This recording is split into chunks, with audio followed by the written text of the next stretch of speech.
Preciso te dar 2 recados antes de começar esse episódio. Eu sou o Igor Roque e eu queria te fazer um convite para participar daquele que eu considero o nosso maior ouro. A gente tem uma comunidade de profissionais que acompanham o nosso podcast aqui da Start-Econ e você pode fazer parte disso. Aqui na descrição do episódio tem um link para você fazer a sua aplicação. Você vai preencher os dados e caso você seja aprovado, você vai poder participar da nossa comunidade que eu considero a nossa melhor entrega, que é justamente onde os profissionais conseguem trocar experiências entre si, se ajudar, resolver problemas uns dos outros, e eu acho que isso é a nossa melhor, de fato, a nossa melhor entrega. Então, se você quiser fazer parte disso, é só clicar aqui embaixo, nesse link da descrição, e fazer a sua aplicação. E o meu segundo recado é que a nossa casa de produção de conteúdo é aqui na Produtora 76. Então, se você quer ter seu próprio podcast, fazer seus eventos, gravar seus cursos, aqui é o lugar. É um ecossistema completo de soluções para que você só se preocupe com o seu conteúdo. Então, se você quiser fazer parte também desse ecossistema onde a Start-Econ faz parte, é só clicar aqui embaixo e conhecer também a Produtora 76. Então, bora lá para mais um episódio. Começando mais um episódio do podcast Caixa Preta aqui no canal da Start-Econ. Eu sou o Igor Roque, tô aqui com o Jorge Zanol. Fala, galera, tudo bem? Meu parceiraço aqui, minha dupla de sempre do podcast. E a gente tá com um convidado que a gente brincou aqui que ele já é veterano do podcast. Pô, já tá no segundo, já é veterano. Já tá no segundo aqui, episódio, é veterano. já é da casa. Exatamente. Estamos aqui com o Juliano Folino, da Icon. Se apresenta aí para quem ainda não te conhece, não assistiu o seu primeiro episódio. Boa. Prazer estar aqui, obrigado pelo convite de novo. Eu sou um dos sócios da Icon, né? Eu sou responsável por novos negócios lá. E minha segunda participação aqui, vamos conversar um pouco sobre digitalização da indústria, B2B, e é um assunto que a gente gosta bastante, que está bastante em alta nesses dias, né? Bom demais. O assunto de hoje é digitalização da indústria. A gente pode falar de B2B, mas também pode falar de D2C, então da indústria indo lá vendendo direto para o consumidor final. Mas, cara, eu queria trazer um pouco da tua experiência mesmo com digitalização da indústria, assim, porque você também é um cara que já trabalhou em grandes empresas globais de tecnologia. E o que você via de dificuldade ou de desafio nessa digitalização da indústria? Porque a indústria é um organismo mais rígido, né? Tem uma estrutura de negócio que não é tão flexível. Vamos dizer que a indústria, para conseguir fazer uma manobra, é dar uma manobra de um transatlântico, né? Perfeito. Vamos para lá, e daí começa... Depois de 10 anos, o transatlântico tá apontado para onde quer ir. O que você percebeu de maior dificuldade, assim, tanto no seu dia a dia de agora, como das suas experiências anteriores? E complementando sua pergunta, também qual a importância da digitalização da indústria nesse cenário atual também, né? Boa. Bom, primeiramente, acho que o cerne da questão é justamente equipe, né, perfil dos funcionários e existir uma área dentro da empresa mais focada nessa digitalização, que tem que ser uma área mais ágil, mais descolada. Então, acho que o maior problema realmente ele está nesse engessamento, né, da evolução, da tomada de decisão, liberação de budget para essa área, o cálculo do retorno que isso pode trazer, né? Então, na grande maioria das vezes, a gente esbarrava nisso. Então, você falou um pouco de histórico, né? Eu entrei na Next em 2012 ou 2011, já fazendo consultoria para um grande grupo, que era uma indústria, que era a Arezzo, que na época, comparado aos pares, ela já estava avançada, mas ainda estava muito no comecinho, estava implementando a primeira plataforma robusta, estava entendendo um pouco mais de CRM, né? Então, começando a fazer uma comunicação, as regras de relacionamento. Então, a gente pode pegar esse exemplo com um exemplo que estava olhando para cima, né? E acelerando. Mas aí, ao longo do tempo, a gente começou a entender que a gente tinha que bater em outros pontos, que não fosse só a receita. Então, quais são os benefícios tangíveis e intangíveis, né? O que a gente consegue entender que acaba mudando no relacionamento da empresa com os clientes, que aí a gente entra muito em CRM, né? E os benefícios operacionais. Então, como eu trabalhei em Oracle e Salesforce, na hora da gente vender um produto, sempre tinha que partir para uma planilha de ROI. Quanto eu investi e o quanto vai retornar. Então, a gente fazia essa planilha de ROI, mas ela não era tão tangível. A gente via que realmente a gente tinha uma dificuldade de justificar aquele investimento quando a gente falava de vendas, porque as vendas já aconteciam, os clientes já estavam ali bem relacionados, muitas vezes tinha aquela história de vamos tentar bater em outros estados ou então cidades que a gente não consegue visitar por conta de capilaridade, de equipe, e tentar bater digitalmente nas empresas. Mas aí começa aquela história de marketing digital para B2B, será que funciona? E aqui eu estou falando de negócios entre empresas, né? Se a gente pega uma indústria vendendo para o público final, entravam os conflitos de canais. Sim. Clássico, né?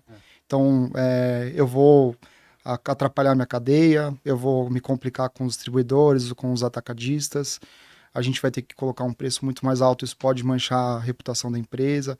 Então, esses desafios sempre esbarraram na tomada de decisão e a gente tentou, eu como pessoa, né, como CPF e dentro das empresas que eu trabalhei, ir para um caminho mais lúdico, né, o benefício operacional, a percepção de marca que isso traria, tanto para uma venda entre empresas quanto para a venda para o consumidor final.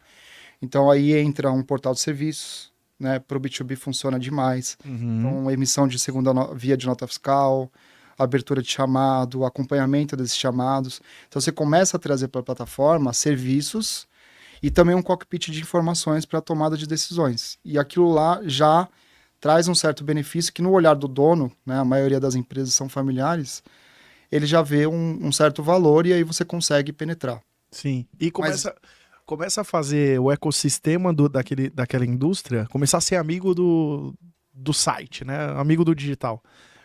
De repente, essa estratégia é muito boa de não ser um canal de venda, mas, cara, começa a ter uma amizade, uma familiaridade com esse canal, para que quando isso virar de fato um canal de venda, aquele lojista, aquele comprador, aquele fornecedor, distribuidor vai estar acostumado com aquele canal e não vai ser algo novo que vai chegar, tipo, mudando completamente o jeito como ele se relacionava com aquela indústria, né? A gente até falava de bolar, né? Então, quando você trabalha numa empresa como o tamanho da Oracle, da Salesforce, não adianta você fazer o beabá na hora da venda, porque você tem uma concorrência brutal. Então, você tem que sair um pouco fora da caixa e prestar uma venda mais consultiva. Então, a gente chegava até o ponto de bolar um treinamento interno para aquela adaptação da equipe, aquela absorção do novo sistema e para os próprios clientes. Então, ir no cliente, fazer um treinamento para o cliente, isso como serviço, né? Normalmente, a gente batia um papo com as agências e elas propunham isso para o cliente, né? De ir em loco e treinar as equipes a operar o e-commerce e para os clientes, fazer uma rodada lá com, sei lá, 50 clientes principais, ensinar os benefícios de usar aquele portal, né? Aí, muito mais do ponto de vista de serviços e coisas que você pode economizar de tempo. Então, isso acaba sendo bom para o cliente e para a empresa. A empresa ela tem uma automatização de processos, centralização de dados. A gente acredita também nas análises de BI, né? Você começa a captar lá um monte de coisa. Você pode fazer um upsell através da plataforma. Então, você manda um e-mail para o comprador de alguma coisa que está faltando para ele ou está se aproximando da época dele comprar de novo, né? E assim, aí a gente já começa a entrar em outra vertente, que é aproveitar do digital para mercados B2B também. Então, você começar a fazer uma comunicação com o comprador do outro lado, o benefício que o CRM traz para a CPF é o mesmo que é para o CNPJ, porque no final das contas é uma pessoa do outro lado. Então, ela reage a impulsos, ela esquece de fazer coisas, então você pode lembrar ela. Você pode ter e-mails transacionais, então a experiência que a gente tem hoje no físico ou no digital para CPF, de você saber onde o pedido está, se ele já chegou, se teve algum tipo de problema no pagamento, tudo isso pode ser utilizado no digital e talvez é nesse caminho que eu sempre fui, né, de você trazer o benefício lúdico do negócio, né, e operacional para valer a pena o investimento. E aí o retorno, aumento de vendas, conquista de novos clientes é uma coisa que vai acontecendo com o tempo e até hoje não é maduro, né? Sim. Fazer marketing digital para B2B ainda é muito complexo, né? Você não sabe como bater nesse tipo de cliente. Sim, tem poucas onde redes, ele tá, né? Exatamente. Eu vejo que se a gente for olhar no mercado, tem alguns bons cases de indústria que foram para o digital, talvez mais em D2C, ou seja, a indústria vendendo direto para o consumidor final, do que de fato de B2B. Vou dar um exemplo, por exemplo, com a Cacau Show. A Cacau Show foi um bom case, ela conseguiu trazer, tem milhares de lojas no Brasil inteiro, e ela meio que uberizou o pedido online, né? Uberizou é boa. Então o pedido cai no site, escolhe a loja mais próxima daquele CPF para entregar, virou um iFood da própria marca. Ou seja, ela tá usando a força da marca num canal oficial para gerar venda pro digital. A Chili Beans, por exemplo, eu já acho que ela sempre flertou com algo tipo, cara, não vou pôr o pé porque tem minhas franquias, não sei o que lá. Mas na pandemia fechou todas as lojas e esse virou o canal, o único canal da marca. Canal, né? E aí virou algo que de fato os caras olham e falam, puta, não, beleza, agora vamos pensar aqui nessa estratégia. Mas todas elas têm essa ida devagar, todas elas têm esse conceito de, putz, eu vou dar um passo, não sei se eu aperto. Por exemplo, uma empresa gigantesca, que inclusive é cliente da WhyGo, que é a CIMED, o canal online não é forte, ele é um cara ainda que olha pro porta a porta, que quer colocar o produto na farmácia e tal. E aí você vê que o site da CIMED ainda tá mais a curva C, as vitaminas. Então parece que culturalmente sempre as indústrias estão indo com calma, né? Com cautela. E aí eu queria que você trouxesse um pouco do que você tem dentro de casa.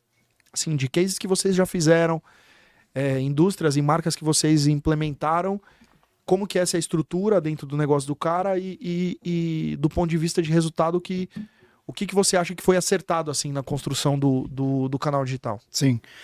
Olha, a gente tem, para citar uns 3 exemplos aqui que estão frescos na minha cabeça, a gente tem o Grupo Barão, né, da Toy Mania. A gente tem a Agrobio, que é de agricultura, né, de agro, que é venda entre empresas. Tem De Pascoal, que funciona bastante, né? Eu acho que, na verdade, até voltando no exemplo que você citou da Cacau Show, por que a Cacau Show ela deu certo? Porque ela, primeiro, consegue fazer a logística fracionada, usando muito da cadeia de lojas. Cada loja virou um CD, né? E a gente vai pro lado de Omnichannel, né? A gente está usando o exemplo da Cacau Show aqui, que é extremamente avançado. É onde todo mundo talvez gostaria de chegar como indústria, né? Mas todas as indústrias, elas esbarram na questão de logística fracionada, quando a gente vai falar de consumidor final. Então, D2C, quase que 100% das vezes, a primeira conversa que vai ter a gente vai conseguir entregar esse produto fracionado, uma unidade só, ou eu vou para uma infra-commerce, algum full commerce que consiga estocar meus produtos e fazer essas entregas fracionadas. Então, talvez esse daí é o primeiro desafio. Se conseguir vencer isso, o restante é um pouco mais fácil. Então, a gente tem visto que a característica das empresas que vingam no digital, nas indústrias que vingam no digital, nos 2 modelos, são aquelas que conseguem azeitar a operação. Porque o digital em si é simples, a gente vai colocar os produtos ali na internet, vai fazer as integrações necessárias para emissão de nota fiscal, vai fazer consulta de estoque, não muda nada, né, do que é o varejo. Subir o canal é tranquilo. Subir o canal é tranquilo. Então é um pouco mais de cultura, né? Assim, a velocidade não muda muito do que é um varejo. Claro que o varejo é muito mais dinâmico, mas no B2B tem que ter atratividade, você tem que fazer comunicação e você não pode parar de crescer, né? Porque é um canal que ele só faz sentido financeiramente quando você consegue expandir a sua rede de clientes pelo Brasil inteiro e às vezes até mundo. Então, automaticamente, ao criar uma área dessa, além de ser operacional, ela vira uma área de performance. Pô, eu investi aqui, que clientes que eu trouxe a mais, o quanto eu fiz vender a mais para os clientes que eu já tinha, e isso, de certa forma, fez sentido, e aí tem que ser uma análise mais de BI, né? Quais são as regiões que eu estou atendendo, qual o volume de pedidos dessas regiões, e se a gente está conseguindo fazer um aproveitamento de uma plataforma que consegue atender o Brasil inteiro. Então, a gente olha um pouco para isso. São operações, essas 3 que eu citei, que estão dando certo, né? A de agricultura, que é a Agrobio. A mania dá muito certo, né? Dá muito certo. Há muitos anos. Inclusive, o Edu tá aqui na comunidade com a gente e, cara, ele conseguiu nascer como e-commerce desse ecossistema de distribuição e tudo mais, fabricação até. E hoje ele passou a ser a área que pensa o digital do grupo. Então, olha só, de um canal de venda e-commerce de uma marca própria, que eles tentaram criar um varejo próprio, sim, a passar a ser o cara que pensa a estratégia digital da companhia. Então, como que eu faço a distribuidora vender mais no digital? Vai nascer desse núcleo criado dentro da Toy Mania. Então, cara, olha que que avanço dentro da indústria, né? Óbvio que entregando resultado, porque o Edu é um cara... Então, é isso que eu ia falar. O Edu, resultado. ele é um exemplo do que precisa ser feito nas companhias, de uma pessoa puxando essa transformação digital, que conheça dos processos, que conheça dos fornecedores e consiga trazer uma tranquilidade operacional para poder ficar martelando a cultura. E aí é uma questão, assim, precisam ser perfis iguais ao do Edu para o negócio realmente deslanchar. Sim. Ou ele vai ser só mais um canal, ele vai ficar mais operacional, né? Sim. E se for olhar para o canal sem estratégia, vamos pensar no B2B, vamos pensar na Cacau Show, por exemplo. Se a Cacau Show lançasse um e-commerce próprio que ele entregasse, que ele não envolvesse as franquias, arrumasse a briga mesmo com as franquias e ele tivesse um canal direto, jamais esse canal ia ser relevante o suficiente do que as próprias franquias comprando a produção da indústria. Exato. Porque, cara, é 2.000 lojas contra uma. Assim, nunca, né? Nunca vai ser um canal extremamente relevante. Né? Nunca vai ser relevante. Nunca vai atrapalhar o quanto a franquia acha que atrapalharia, né? Porque a franquia fica, nossa, vai atrapalhar aqui. Cara, nunca vai atrapalhar o suficiente, assim. Se a Toy Mania, de repente, fosse olhada só como mais uma marca dentro do grupo e um canal de venda, talvez fosse um negócio irrelevante. Barão, maior distribuidor de brinquedo do Brasil, maior vendedor de Hot Wheels do Brasil. Cara, obviamente que esses caras vão faturar muito mais do que a Toy Mania. E assim, o cara pode fazer o trabalho incrível que for como um canal de venda B2C, que não vai ser relevante o suficiente para o grupo. Sim. Mas, se desse núcleo começar a nascer todas as estratégias digitais que envolvem todas as empresas, puta, daí esse cara é super relevante. Sim. Porque esse cara vai mexer o ponteiro de todas as unidades de negócio, não só daquilo que ele tá cuidando, né? Daí vem aquele olhar de encarar o e-commerce como mais uma loja. Exato. Ou como um negócio apartado de toda a operação. Eu acho muito mais interessante e comprovadamente ele ser mais um canal, né? E deixar o cliente escolher onde ele prefere comprar. A gente faz isso através do CRM, então nas comunicações é uma comunicação híbrida, então o cliente ele pode ir para o site comprar, mas ele tem a opção também de eventualmente ver quais são as lojas com localizador e já colocar automático no mobile para ir para o Waze. Então você cada vez mais deixar o cliente decidir onde ele quer comprar, porque isso vai trazer mais conversão para o grupo inteiro, né, para a marca inteira. E o e-commerce, ele tem uma verba compartilhada de marketing aí com todas as estratégias. Então, quando a gente fala de começo de funil, né, a awareness, a parte de consideração, que é o meio de funil, ele deve espirrar para todos os canais, né, e a gente fazer a conversão específica para cada um dos canais. Então, é nisso que a gente acredita. Perfeito. Legal. Como que hoje vocês conseguem medir essa conversão nos franqueados ou nos fornecedores que vem através do site ali da indústria, do relacionamento que a indústria criou direto ali no digital? Sim. Olha, sendo bem sincero, Jorge, a gente acaba não entrando muito nisso, porque nossos diálogos são sempre, na maioria das vezes, né, com uma área específica que é o e-commerce, então a gente não olha o todo. Mas o BI é uma área que está crescendo muito dentro do Grupo W como um todo. Então, é uma área que vai suprir as necessidades tanto da YCom quanto da iGo, para todos os clientes que a gente atende híbrido, né, no modelo híbrido, para poder entender um pouco desses números. Primeiro, de estoque, né? Então, a gente consegue fazer cruzamento de onde os produtos que estão sendo comprados estão saindo. Então, esse é um cruzamento que é possível da gente fazer. Então, a gente começa a entender um pouco quais são as áreas mais demandadas para o tipo de canal que a gente está tratando, para o tipo de publicidade que a gente está fazendo, né? Se é busca, se é redes sociais ou se é um acesso direto. Então, para entender um pouco do perfil do comprador, de quem está realmente fazendo um pedido e de qual região ele está saindo. Mas a gente não consegue ter esse olhar 360 de o quanto isso está influenciando na estratégia da marca como um todo, né? A não ser que seja um cliente que a gente realmente é detentor de tudo. E em alguns casos a gente tem ali dentro de casa. Tem um desafio tecnológico também nesse caso de isso tudo estar em uma única ferramenta, um único lugar, né? Então, de repente, a entrada dos pedidos B2B passam por um fluxo que não necessariamente vai envolver a área digital daquilo. Mas eu acredito, cara, que no final do dia a indústria é detentora da marca. E o interesse dela é fazer a marca ser cada vez mais relevante. Então o digital vai contribuir para isso, né? Então, por exemplo, usando um exemplo que seja da Cacau Show, né? os anúncios do digital para vender no canal digital vão criar mais awareness que de repente vai fazer você lembrar de que você pode ir lá comprar um presente na loja física. E a gente nunca vai conseguir medir de fato essa eficiência, né? Será que o cara viu um anúncio, aquilo gerou uma lembrança de marca que foi pro digital?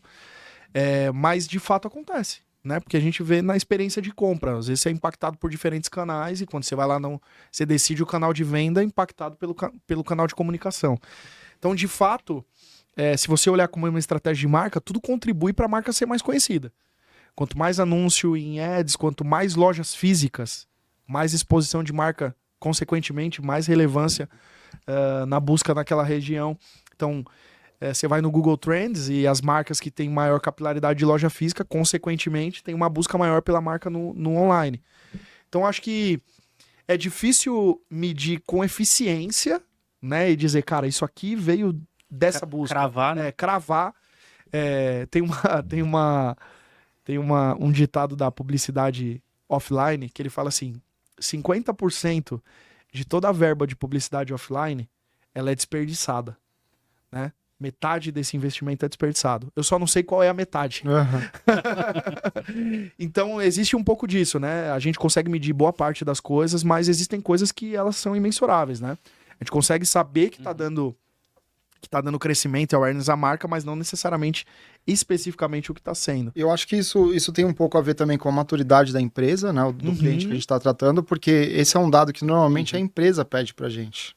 O cliente pede pra gente que ele quer ter um olhar mais estratégico da operação inteira. Mas a gente, como cuidando do e-commerce, é um dado que a gente acaba não olhando tanto, porque ele é bem granularizado, né? Ele é bem específico, nichado, e não impacta tanto no resultado do e-commerce, né? Ele impacta mais na questão da marca, da companhia como um todo, né? Companhia como um todo, né? Para você medir hoje, do ponto de vista de branding, né? Para você medir awareness, para você medir consideração, para você medir loyalties, né? Que é fidelização, ou seja, o quanto aquela marca tá fixa na minha cabeça, é pesquisa. Então, para essas indústrias maiores, dos exemplos que a gente deu aqui, né? Chili Beans, Cacau Show, enfim, essas marcas grandes, todas elas conseguem ver o ponteiro mexendo através de pesquisa. Então, para branding, tem que ser pesquisa, não tem jeito, né? É o que as pessoas, a percepção que as pessoas estão tendo no meu negócio. Mas eu vejo cada vez mais as indústrias indo direto. Então, por exemplo, eu comprei meu celular, não comprei na Fast Shop, não comprei nenhuma outra marca de varejo, eu fui lá e comprei da própria indústria. Né? Então eu fui lá na loja, eu fui em 2 lojas, um varejista e uma indústria, fui no varejista, peguei a melhor proposta, fui lá na loja da própria indústria, apresentei a proposta que eu tinha, eles cobriram e eu comprei da indústria diretamente. Então acho que me parece um movimento, até as marcas que têm canais de venda muito consolidados, que não são canais diretos, tipo a Natura, Sim. Cara, tá espalhado com loja em todo shopping, vendendo direto pro consumidor final. Então acho que é um caminho meio sem volta e talvez tenha que pensar só nas fases, né? Sim. Qual fase eu vou fazer primeiro, que caminho eu vou traçar primeiro, existem várias formas de fazer isso, né? Mas, pra mim, caminho sem volta. Tem um case que é bem simbólico no mundo inteiro, que é a Nike, né? Que é um case que, assim, a indústria, ela peitou toda a cadeia de distribuição dela e falou, eu vou ter o digital como principal canal e pronto. Vou vender direto. Vou vender direto, vou fortalecer minha marca, eu vou falar para os meus consumidores que é melhor ele comprar na minha loja. De certa forma, você cria um conflito de canal gigantesco, mas ela mediu o quanto isso podia ser benéfico e foi em frente e deu certo, né? Eu não estou com os números atualizados, mas eu lembro que é um case bem expressivo que é sempre comentado, né? Sim. A Apple talvez tenha feito um caminho muito parecido e várias outras indústrias aos poucos estão indo Samsung, né? O meu celular, tá... Samsung foi fazer fez o mesmo movimento, né? Aqui no Brasil a gente tem a Brastemp, a Consul, a Compra Certa. Então, a indústria ela já está nesse movimento há bastante tempo no Brasil. Eu lembro que até em 2013, 2014, a gente conversou com o Máximo Balducco, né? Um senhorzinho muito antenado, super gente boa. E ele bateu na mesa e falou, a gente vai fazer esse projeto acontecer. Cara, o Balducco tava fazendo um live shopping.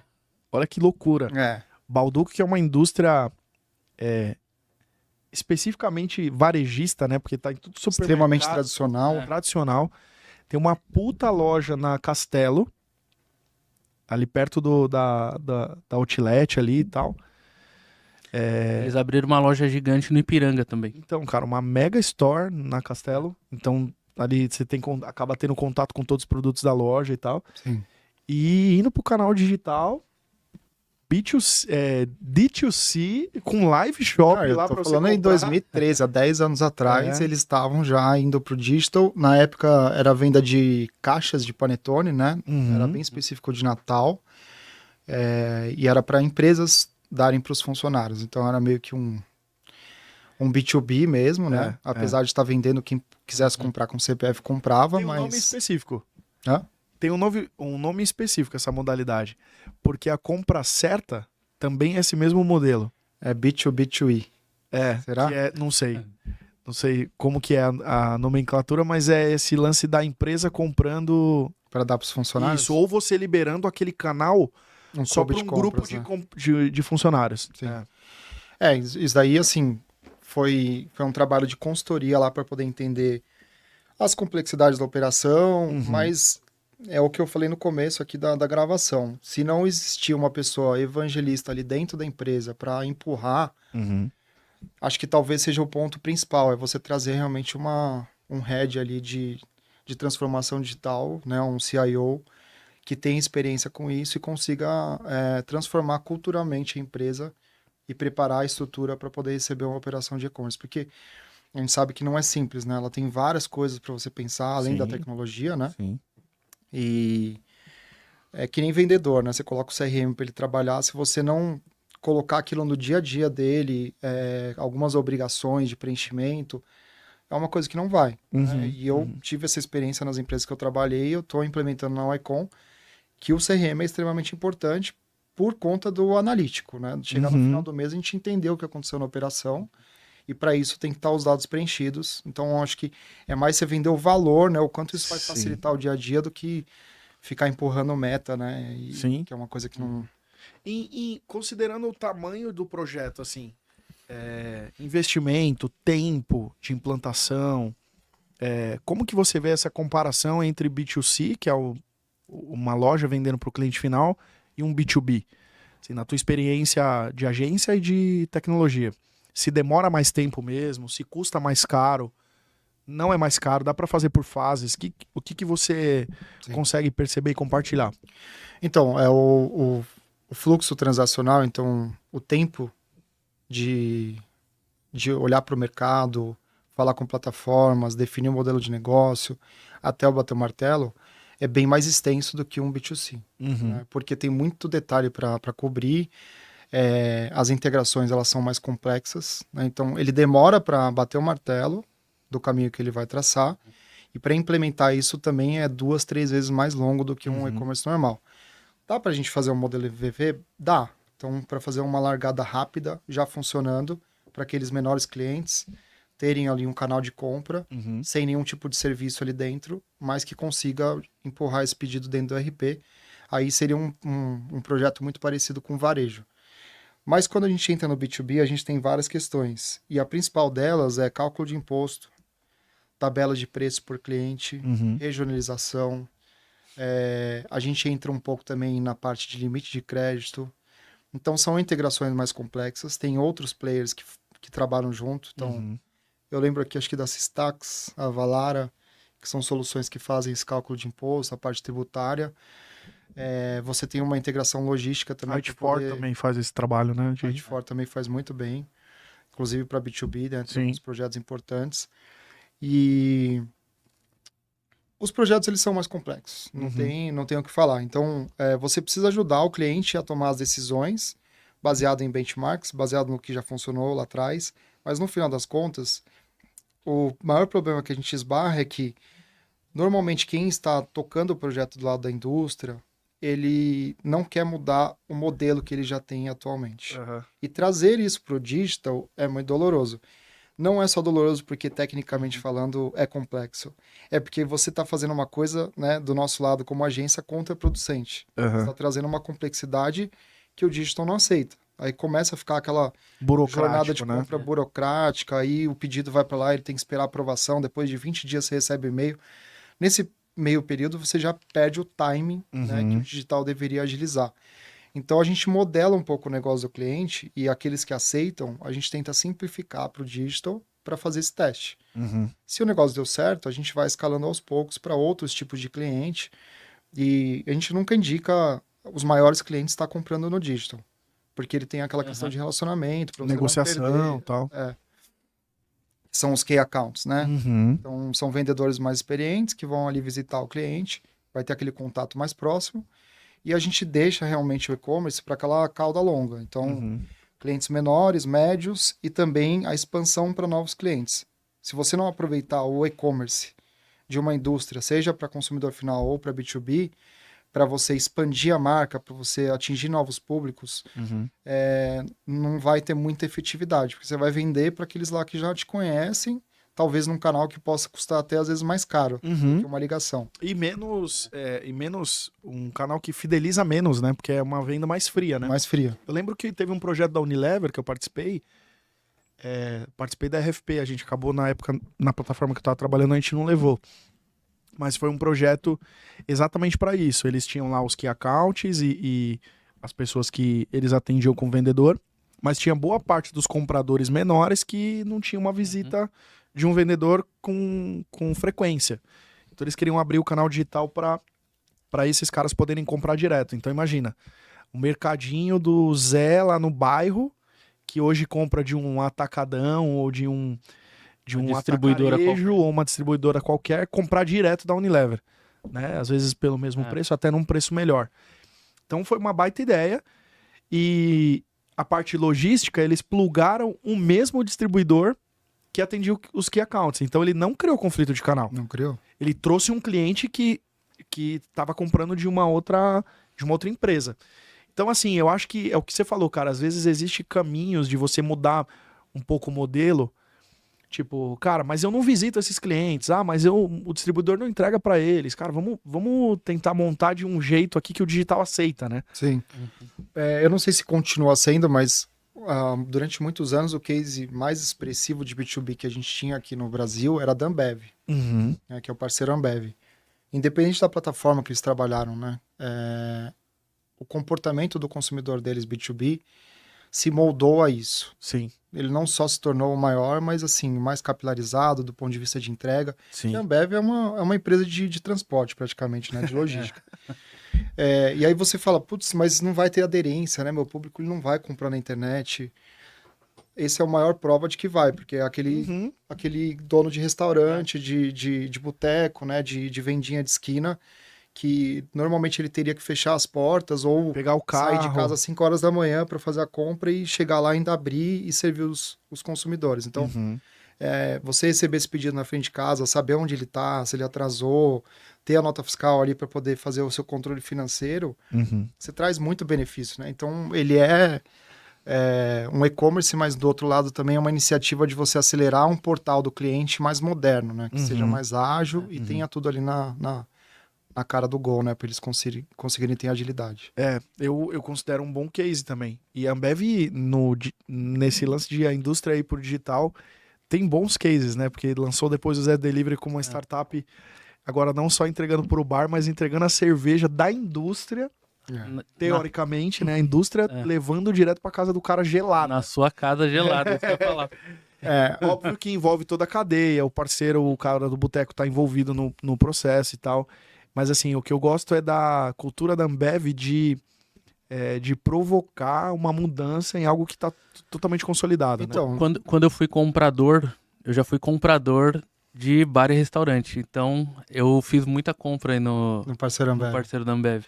Eu recebia, de vez em quando, a visita do vendedor lá só para manter o relacionamento mesmo. Só para não dizer que a marca não estava te assistindo mais. Exatamente. E a gente está nos últimos 10 anos num shift que é visível, né, nas conversas que eu tinha com empresas e evoluindo junto com elas, a troca que tem realmente do fundador para os filhos. Né, isso em qualquer setor. Tipo, a gente está falando aqui de vendias de esquina, de restaurantes, mas a gente vai até empresas gigantescas, até do agro, que está tendo essa nova troca. geração, né? Quem que é o comprador do outro lado? É uma pessoa, né, jovem, nativa digital, que está acostumada a pedir tudo pela internet. não é melhor para ela comprar na internet também, independente de qual seja o produto? Porque a gente que faz front, na hora de conversar, no final das contas, o wireframe, né? Então toda a estrutura de compra, ela é muito parecida a todos os sites. Uhum. Né? A gente tem uma coisa fluida ali de você olhar os produtos, ver os detalhes, adicionar no carrinho. 70% do caminho, da jornada é igual, né? Ele é padrão, né? Então, não tem por que você não acreditar que isso vai dar certo. Agora, o benefício financeiro tangível, ele tem que ser dividido também com o mais lúdico, que é operacional, Sim. que no final vai ser dinheiro no bolso, Ganho vai de ser redução, performance, vai né? ser ganho de performance, né? Melhoria de margem de negócio. E a Ambev, ela é um exemplo do que eu falei. Ela separava a operação, como se fosse uma startup, colocava numa casinha lá, acho que era na Vila Olímpia, se eu não me engano, eu atendi eles um tempo lá no parceiro Ambev e também no Zé Delivery, que tinha uma cabeça de digital, de aceleração, de transformação, com metas, uma coisa, entre aspas, mais agressiva, que talvez seja a única forma de você transformar uma indústria tradicional pro digital, né? Então, meio que a contragosto ali pro negócio andar, mas com pessoas muito capacitadas, né? E, inclusive, em alguns momentos, até sendo vista pela indústria, essa startupzinha que nasceu lá, vista pela indústria pelo caminho mais tradicional, como cara, isso daí é concorrente nosso aí, o cara tá atrapalhando. Beleza, deixa atrapalhar. Daqui a pouco a gente vai ver que resultado deu e a gente vai encaixar. O Zé Delivery foi isso, eu vi uma palestra deles num evento e ele falou que foi exatamente isso, cara. A gente era uma startup que recebeu um dinheiro, precisava fazer um MVP, depois precisava buscar rentabilidade e tal, e o nosso objetivo era aumentar a demanda do cara que compra da gente. A premissa era essa. E aí a gente foi fazendo.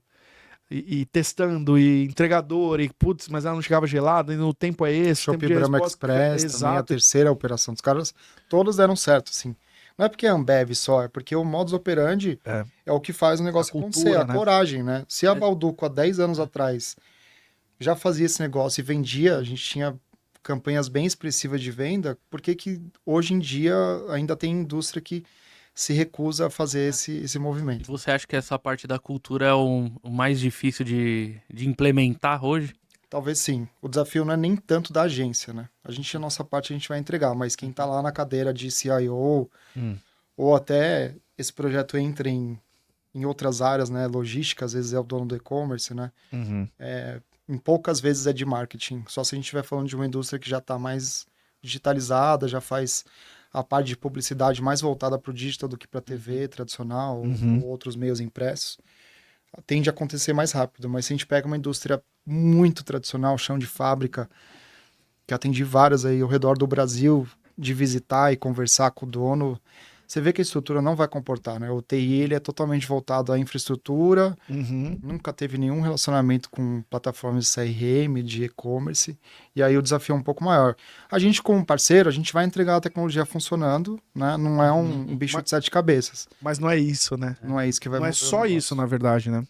Precisa a equipe também operar, né? Saber operar isso aí. Eu acho que tem muita indústria, muitas marcas e indústrias, aí não falo das grandes, porque uma Ambev da vida pode pegar o melhor executivo de digital, colocar aqui dentro para funcionar e beleza. Eu falo mais das indústrias médias, que são essas mais familiares, tradicionais e tal, que vai ter que esperar uma geração nova de líderes surgir dentro do negócio. Porque, cara, eu já fui em um monte de reunião, não só com indústria, mas às vezes com varejo também. Que você senta na mesa, cara, o cara... Um dos maiores vendedores de peças de motor do Mercado Livre, e eu fui lá, visitei a operação, fiz uma matéria com eles, inclusive, pra TV. O dono da empresa, o cara que compra as peças para vender no Mercado Livre, ele não tem computador. Ele é o comprador, é o fundador lá da empresa, né? É uma importadora barra distribuidora, mas que vende através do Mercado Livre direto pro consumidor final. Eu entrei na sala do cara para gravar com ele e ele não tem computador. E aí eu falei com ele, cara, e aí, como que funciona esse negócio, né? Ele tem lá um cara que cuida do marketplace e ele recebe o catálogo, o cara imprime como se fosse uma planilha para ele, para controle de estoque, um relatório que sai do RP, o cara faz impresso para ele e ele vai lá marcando, essa daqui tem 10, então compra mais 5. Vai anotando assim, ó, e depois o cara digitaliza o pedido. Então, cara, você vai falar de D2C, você vai falar, cara, esquece, essa geração aqui, A mudança de mentalidade desse líder não vai acontecer. Não vai acontecer, né? Vai acontecer depois que um outro líder assumir a posição. com uma mentalidade mais possível de ser alterada para poder vivenciar essa experiência. Meu questionamento com esse assunto é: vai dar tempo? É, Porque... tá atrasado, né? É. Não, e outra, há 5 anos atrás, a Salve, que é uma marca de cosméticos, ela não existia. Renova, salve, né? Na nova. verdade, é contém 1 grama e salve, né? A Salve não existia. Não existia, não estava no radar de todos nós.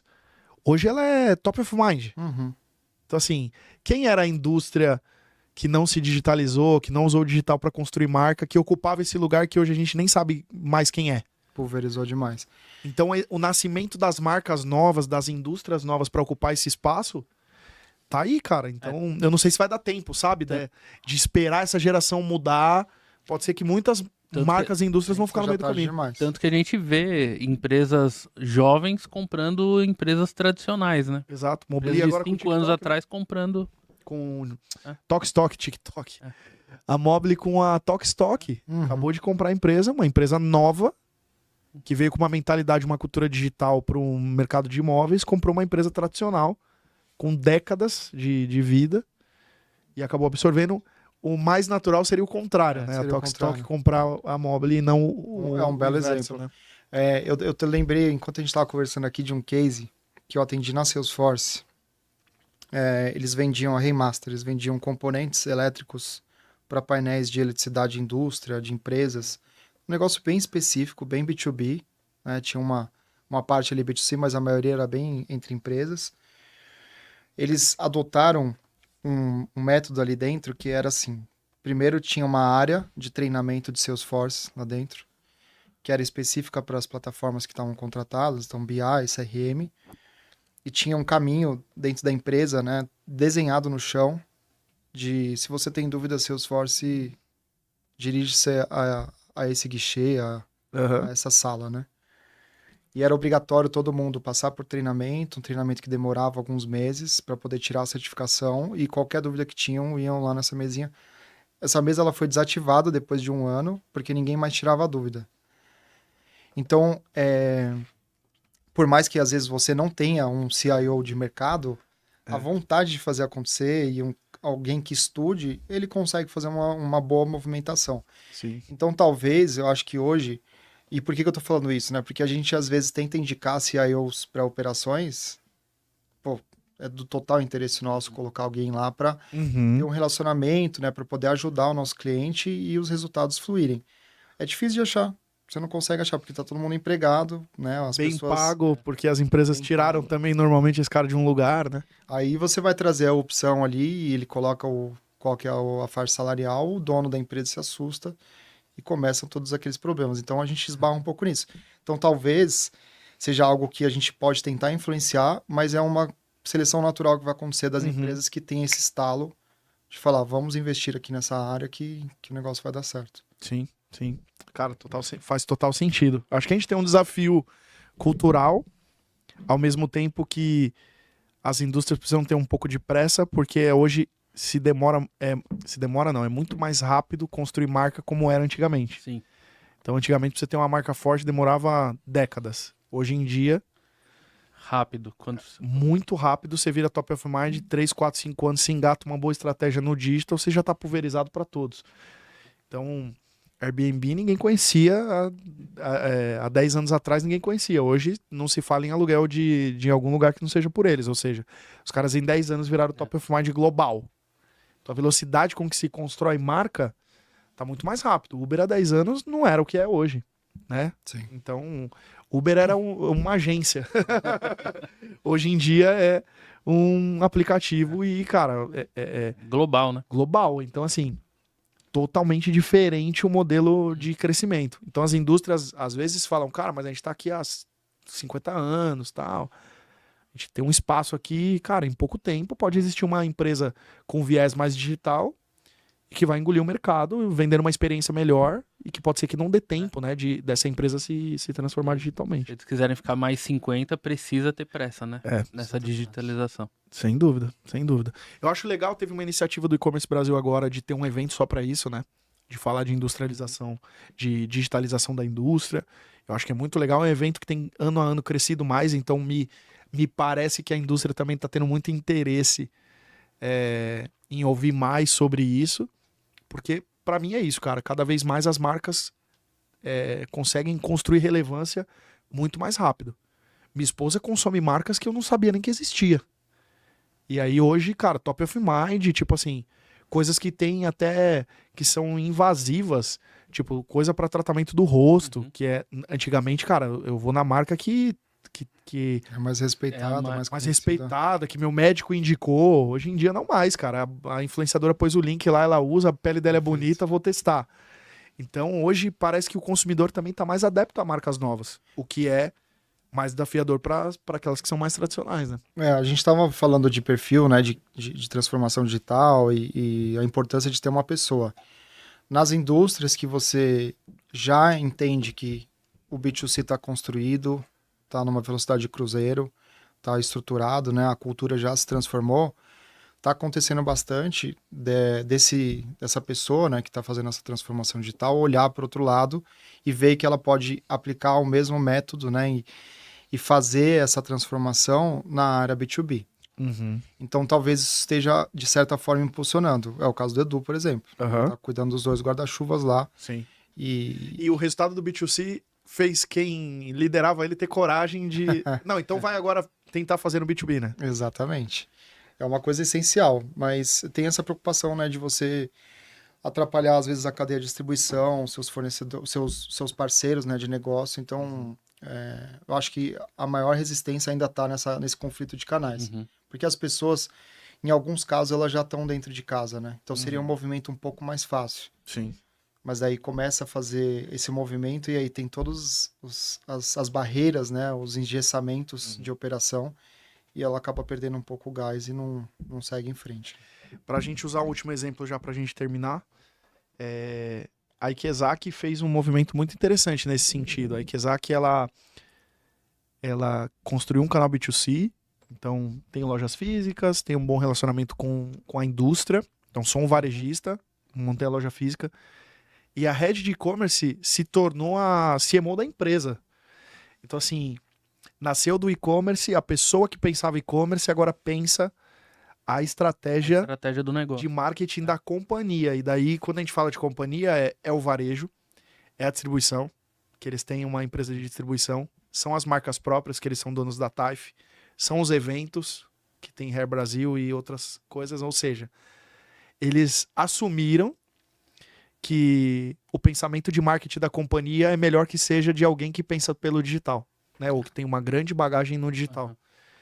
E aí, no final das contas, se você põe uma pessoa de digital lá em cima, né, como C-level da companhia, cara, isso escorre para tudo. O B2B vai começar a pensar canal digital, a marca própria vai fazer um D2C, né, porque daqui a pouco o Taif tá lançando site próprio para vender direto para o público final. Então, você começa a ver que existe uma cadeia, né? O evento usando estratégia digital para colocar mais patrocinador, para colocar mais congressista, porque veio uma pessoa que pensa no digital, que antigamente só pensava e-commerce como canal de venda e agora começa a pensar na estratégia da companhia como um todo, né?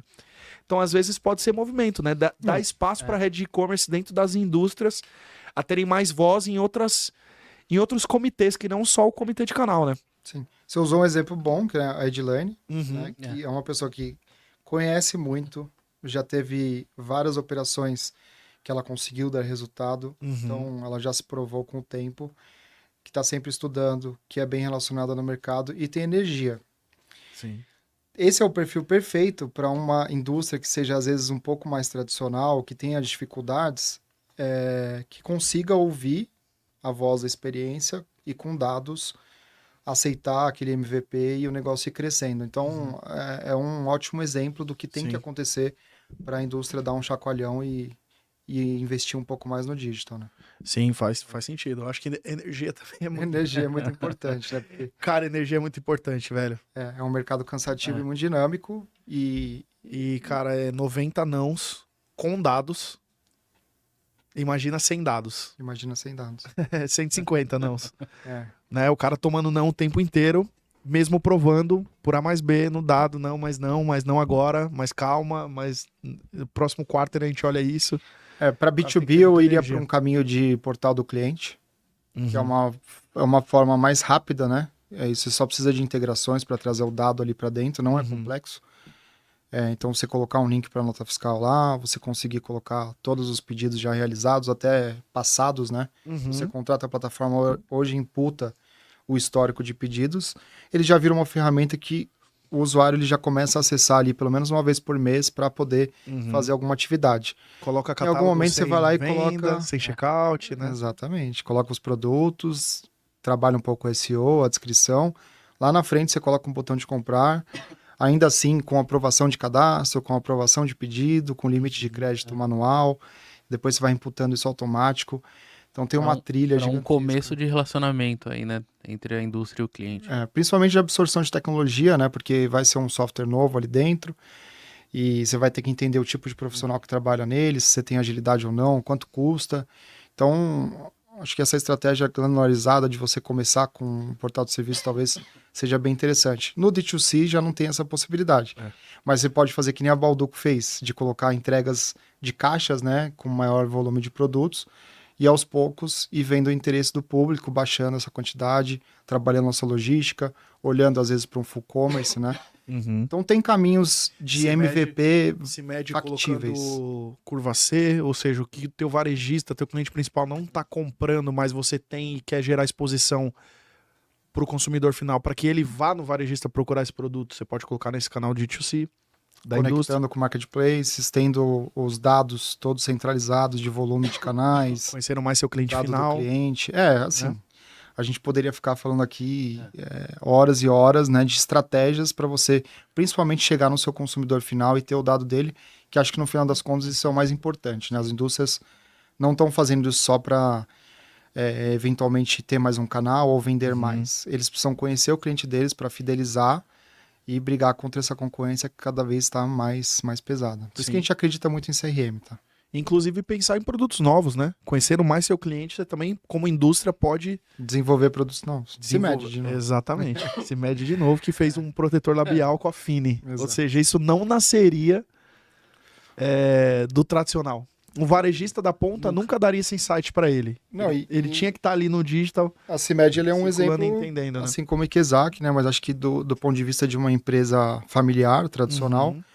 que os jovens trouxeram esse movimento, né? Então, Sim. a filha dos dois ali, né? Eles são muito envolvidos no negócio, tanto do Adib quanto da irmã dele. E o Adib já é a segunda geração, né? Junto com Já é irmã a segunda dele, né? geração.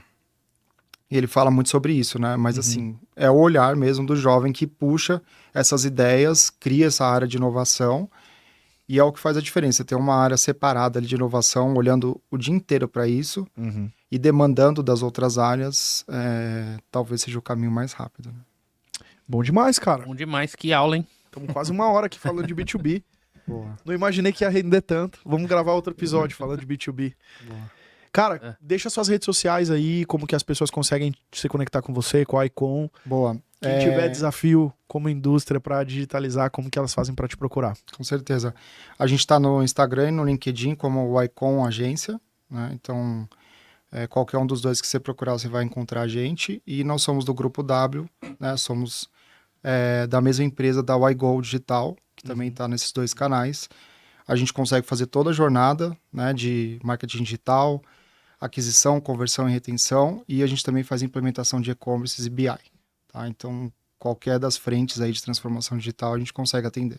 Bom demais. CRM também. Também. CRM Que é a também. retenção, a famosa retenção. B2B precisa de CRM para conseguir validar o canal, né? Às vezes é um primeiro step, né? Antes do e-commerce, Uhum. fazer um CRM estruturado. Bom demais. E para se conectar com você? Juliano Folino, no Instagram e no LinkedIn. LinkedIn. LinkedIn tá melhor, né? Tá melhor. Instagram ainda vai ver uns rolês de final de semana, uma ida num restaurante. Não sou tão ativo assim, mas... No LinkedIn vai falar sobre negócio. Cara, você tem que produzir mais conteúdo, sabia? A gente estava pensando nisso. A gente está num crescimento bem expressivo na empresa e ainda formando times para poder fazer uma gestão Sim. tanto da parte de canais, parcerias, novos negócios, que é a área que eu estou liderando lá dentro. A demanda está muito grande e a gente não está conseguindo fazer todas as ações que a gente tem na cabeça. Então é um trabalho de formiguinha Sim. e aos poucos a gente vai produzir mais conteúdo. Mas, cara, você e o Felipe, cara, os dois tinham que colocar essa O bagagem. Felipe, que você vocês já têm na puxou a cabeça. orelha dele algumas Já vezes. algumas vezes. É. Cara, eu puxei tanto a orelha dele que rendeu um PR. Eu falei, pô, já tá bom, o cara já colocou um artigo, uma notícia dele no mercado, tá ótimo. Mas assim, eu acho que os dois, vocês têm muita bagagem de projetos grandes, cara, que vocês participaram e se envolveram, que eu acho que pode servir de insight para marcas que estão vivendo o desafio e ainda não tomaram a decisão, né? Então, às vezes, não só por ensinar, mas por trazer case mesmo, dar caminho, cara. Ah, pô, eu não quero conflito com o distribuidor. Cara, eu tenho esse case que Deram certo. construíram dessa forma e eliminaram o conflito com o distribuidor, sabe? Não só para B2B, mas para B2C e tantas outras coisas que vocês estão envolvidos. Vocês têm muita bagagem de projeto. Eu concordo com você, a gente está olhando para isso com bastante carinho. Assim, vocês sabem como é a operação de agência, né? E nós somos num time um pouco mais enxuto, a gente está batendo 53 pessoas agora, mas para a quantidade de clientes Sim, é absurdo. está começando a ficar apertado. Então, a gente está estruturando, eu estou trazendo uma pessoa de marketing e eventos, principalmente, Legal. para essa comunicação externa, né? E ela vai ajudar também na comunicação interna, Bom que é algo demais. que a gente está investindo bastante. Investe no canal dos sócios. É. Faz os sócios ficarem conhecidos. Porque hoje as pessoas, querendo ou não, mesmo que a gente venda B2B, é negócio Relacionar uma pessoa, né? P2P, cara. É pessoa para pessoa. Concordo. Eu quero a agência do Juliano. Porque, cara, o cara tem bagagem, falou comigo, aconteceu. Se chama Ycon, se chama Canecas Agência. Não importa, o cara no final do dia tá comprando as pessoas, né? Sim. Então, eu acho que vocês dois precisam investir bastante, cara, nesse... Vocês têm muita bagagem mesmo.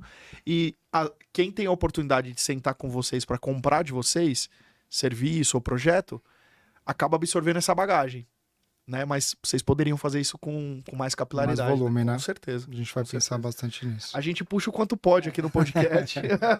Tanto você quanto o Felipe, mas daria tem pra ser mais efetivo. Com tem muita coisa aí que os caras precisam entregar pro mercado aí. Exatamente. Tem muita contribuição para fazer. Exatamente. Obrigado pelo espaço, né? Mais uma vez. Imagina, tamo junto, Tá cara. sempre à Vocês são de casa. Então, De casa. Mais uma vez, agradecendo, obrigado a sua participação aqui mais uma vez. É isso. Igão, obrigado.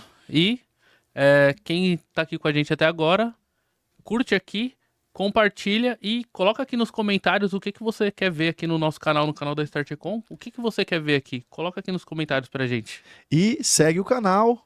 Se inscreve no canal, seja no YouTube ou no Spotify. Boa. Mais de 70% das pessoas que assistem o conteúdo não são inscritas no canal, cara. É bizarro, Então, né? já mete o dedo aqui na inscrição e Mudar esse cenário. vamos aí. mudar Vamos mudar esse cenário, vamos melhorar esse indicador. Se inscreve no canal para você não perder nenhum conteúdo. Toda semana tem 2 episódios do podcast aqui para te ajudar a gerir melhor o seu canal digital e fazer sua marca ser mais conhecida no digital. Então, até o próximo episódio, até a próxima semana. Valeu e tchau.